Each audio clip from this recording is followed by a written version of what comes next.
Born September 14, 1955, in the Bronzeville neighborhood of Chicago, Robert Francis Prevost, later Pope Leo XIV, grew up amid a tapestry of cultures. His mother Mildred of Louisiana Creole descent, and his father Louis, an Italian French Navy veteran turned school superintendent, instilled in him service and faith.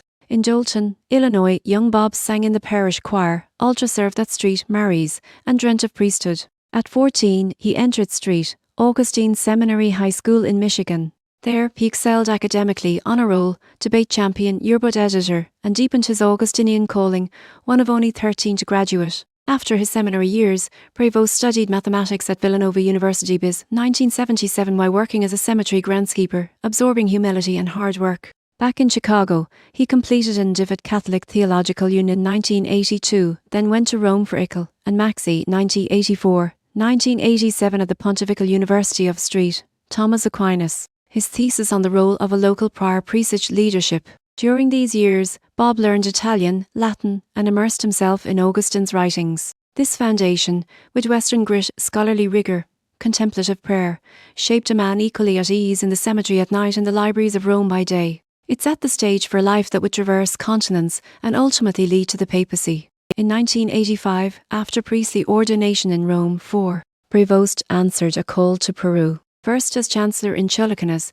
he then returned in 1988 to head the Augustinian Seminary in Trujillo. There, he taught canon law, judged ecclesiastical cases, and recruited local vocations, mastering Spanish and learning Quechua phrases to reach remote communities. Amid the violence of the Fujimori era and the terror of the Shining Path, Prevost spoke out for victims, organised support for Venezuelan refugees, and rode horses down dirt tracks to isolated villages. His courage and compassion earned him respect among both church and indigenous people. In 1998, his Augustinian brothers elected him prior provincial in Chicago, and in 2001 he became prior general in Rome. As global head of the order, he travelled to Buenos Aires, where he first met Cardinal Bergoglio, oversaw formation houses, and guided the order through complex modern challenges. His leadership style blended Augustine's communal vision with Franciscan simplicity, listening first, forging consensus, and prioritizing the marginalized. These decades in Peru and Rome honed Prevost's theology of synodality, walking together, and his belief that faith must engage real-world struggles,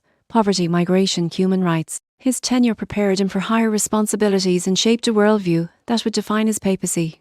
In January 2023, Pope Francis appointed Archbishop Emeritus Prevost Prefect of the Dicastery for Bishops and President of the Pontifical Commission for Latin America, roles placing him at the heart of episcopal appointments worldwide. On September 30, 2023, Francis elevated him to Cardinal Deacon of Santa Monica degli Agostiniani, recognizing his global vision. As prefect, he vetted candidates for bishoprics in Africa, Asia, Europe, and the Americas, shaping the future leadership of the Church and earning a reputation for fairness, theological depth, and quiet determination. By early 2025, rumours swirled around the conclave. As a dual citizen of the US and Peru, and the first Augustinian Pope in waiting, Prevost was seen as a compromised dark horse, trusted by progressives for his synodal ethos, and by moderates for doctrinal balance. His American roots worried some cardinals mindful of geopolitics. He himself joked, "I'm an American, I can't be elected." Yet on May 2025, on the fourth ballot at 18/7 Cest, white smoke rose over the Sistine Chapel.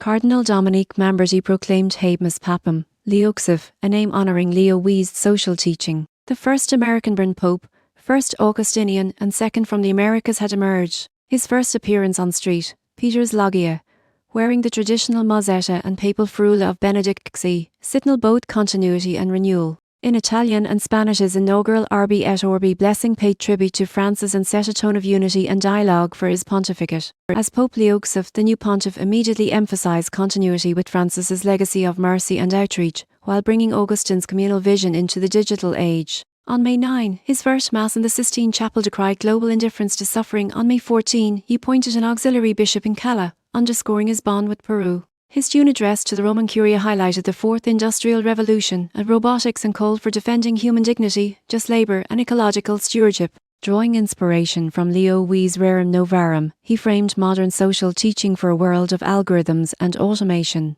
His first overseas trip to Turkey to commemorate the 700th anniversary of Nick's Synodal Ecumenical Commitment. Domestically, he convened a global synod on youth, technology, and faith, inviting lay experts, theologians, and tech ethicists to discuss social media's impact on unity. His coat of arms, an Augustinian heart pierced by an arrow atop a book, became a symbol of love, learning and mission. Under Leo XIV, the Church would walk together in dialogue between continents, generations and disciplines. His dual heritage, American innovation and Peruvian solidarity, positioned him uniquely to lead a global flock through the promises and perils of the 21st century. This is the story of Pope Leo XIV, from Chicago classroom to the chair of Peter, a bridge between worlds and eras. Hey, thanks for watching. If you enjoyed this video, give it a thumbs up, it really helps the channel grow. Got thoughts, questions or ideas? Drop them in the comments, I'd love to hear from you. And if you think someone else would find this interesting, don't forget to share it with them. Hit that subscribe button and turn on the notification bell so you never miss out on new content.